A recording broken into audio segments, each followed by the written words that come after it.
Hi everyone, thanks for dialing in to this community game law trials and changes update. I'm Neil Graham, head of game development. I'm joined today by James Wade and Craig McCann from the game development team.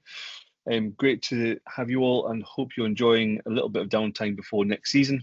We just wanted to update you on some law trials and changes that are coming into play as of the 1st of July.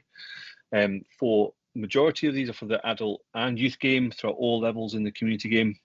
However, we do have one trial that is for under 18 rugby only, and we'll go into that later on.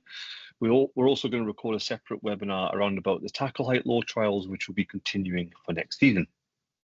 So these are the law trials that we are opting into from World Rugby. One stop maul, protecting the 9 at a maul, protecting the 9 at a scrum, and a mark from a restart in round 22.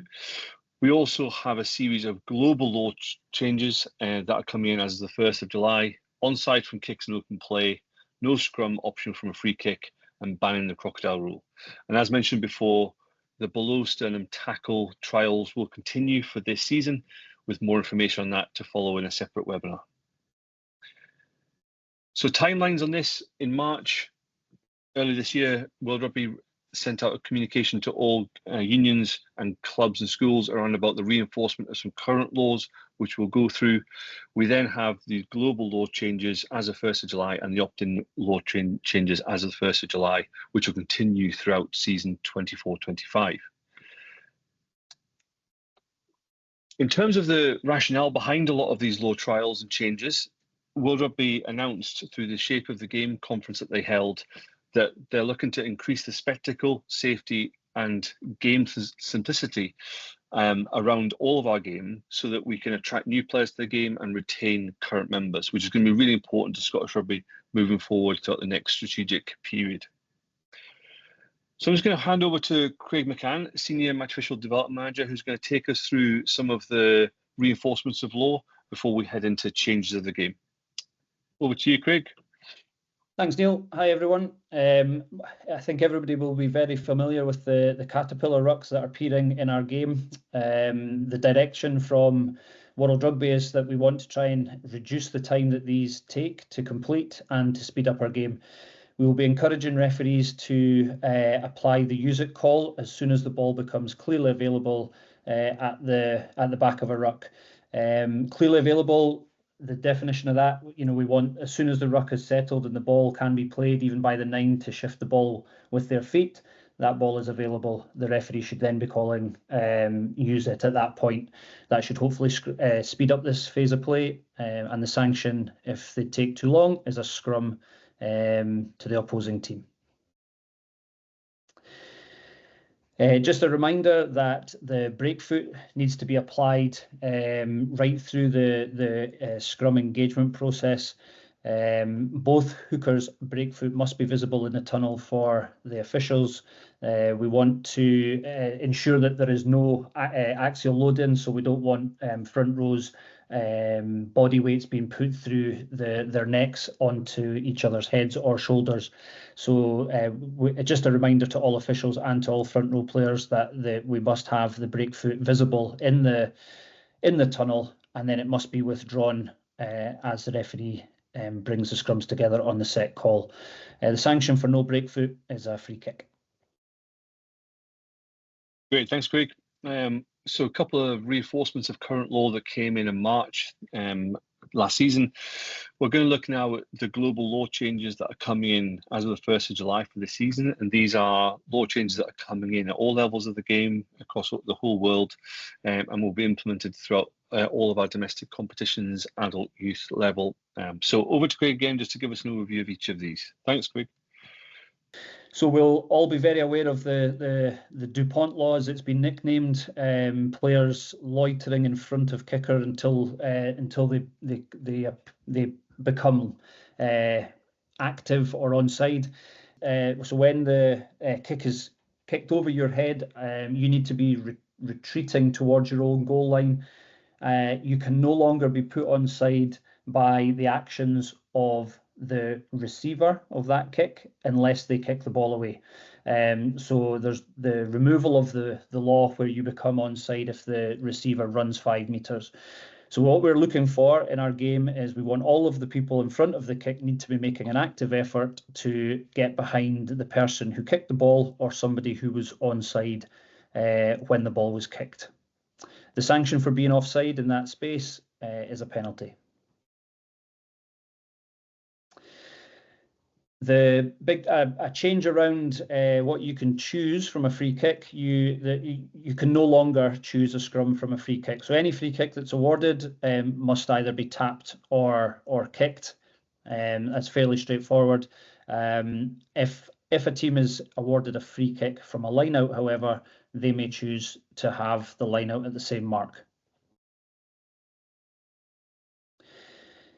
A big one that's been in the media a lot. There's a huge amount of media around this and the safety of players at the breakdown. World Rugby is looking to ban the crocodile roll. So that is the action of rolling or twisting or pulling of the player on their feet within the tackle area. What we'll be looking for officials to be awarding is we want to see people driving people out of the contact. Now you can still sort of lift that inside leg and you can still drive out to the side, but what we want to see less of, or we don't want to see at all, is we do not want anybody rolling and then dropping their weight onto that player or target in the lower limbs. So it's very much this idea of driving out to clear that area. We don't want anybody being twisted on or landed on. The sanction for a croc roll, the same as a neck roll, is a penalty against the offending player. Excellent, thanks, Craig. That's great. Good overview there of those changes that are coming in, and we'll have video footage of these changes as and when they become available over pre-season, and we'll obviously put them out on our digital channels moving forward. Now we move on to the opt-in law trials. So there was a series of law trials that unions, competitions could opt into. We've chosen to opt into a handful of these as we believe they are in the best interest of the game, and also link with our player welfare messaging, and also within our blueprint. A lot of these trials aim to promote an open attacking game, which is obviously a really positive aspect of our blueprint. So we'll just hand over to James Wade. James, our senior game development manager. James is going to take us through these opt-in trials. Cheers, Neil. So as Neil mentioned, a lot of these laws are around improving the flow of the game, making a less stop-start. So the first couple refer to the maul. So this law trial we've opted to test out this season is that once the ball has been played, so once the maul has stopped, it cannot go again. The referee will call use it, and then the ball must be played. So it's essentially rewarding the defence for an effective stopping of the maul. At that point, the ball must be played. So just to sort of summarise, the maul can only stop once, not twice in the coming season, and that's at all levels of the game. The second one is about protecting the 9 at the maul. So as it stands, anyone in the maul can attempt to play the 9. But for clarity, we're going to the law is going to put the offside line at the rear of the maul, that anyone involved within the maul itself is not allowed to play the 9. So if you want to go forward and tackle the 9, you must be behind the offside line, which is at the rear of the maul. Sanction for that is, as you can see there, a penalty.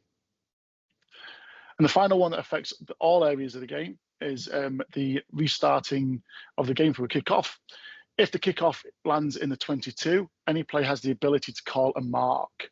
The reason this has come in is that we want to see more contested kicks, test the ability of the kicker to hang the ball up and get to good contest underneath the ball, and hopefully see more attacking play. Again, when with calling of the mark, because it's a free kick, the team that calls it can either tap and play or kick. They can no longer, as Craig mentioned, call a scrum, which was famously shown in the World Cup by South Africa.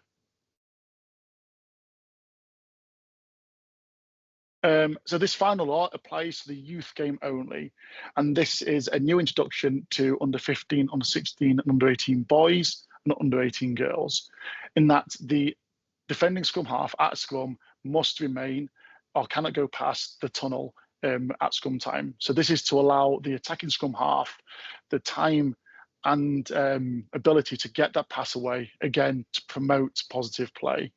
So as it stands, when there's an 8-person scrum, the defending 9 can follow the attacking scrum half round, isn't allowed to enter the space between the flanker and the 8, but they can look to disrupt the 9.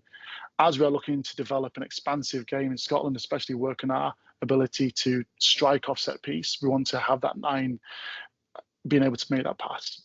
So the 9 must stay at midway. This diagram is just shows what that looks like. So you can see here, the pink 9 is the defending 9.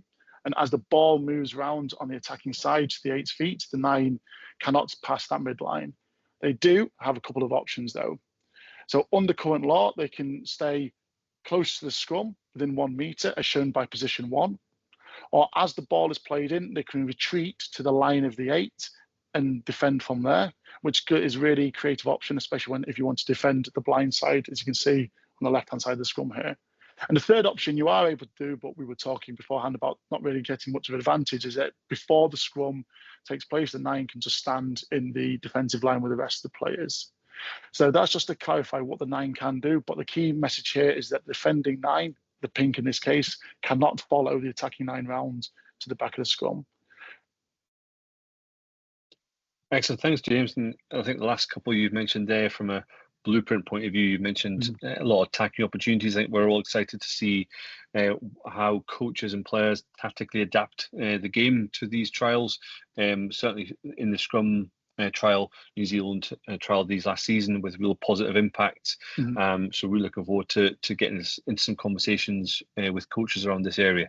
And as James mentioned, just to reiterate, the protecting the 9 at the scrum trial is under 18 only for this season. So just to run down again of the trials and changes, we obviously have brought in opt-in trials, and then we have the global law trials from World Rugby on the right-hand side with the continuation of tackle height law trial with further information to come on that. The only one, as just mentioned there, that James followed up on, which is the protecting the 9 at the scrum, is only for youth rugby, and it's already in play at main rugby level. Thank you very much for listening into this webinar.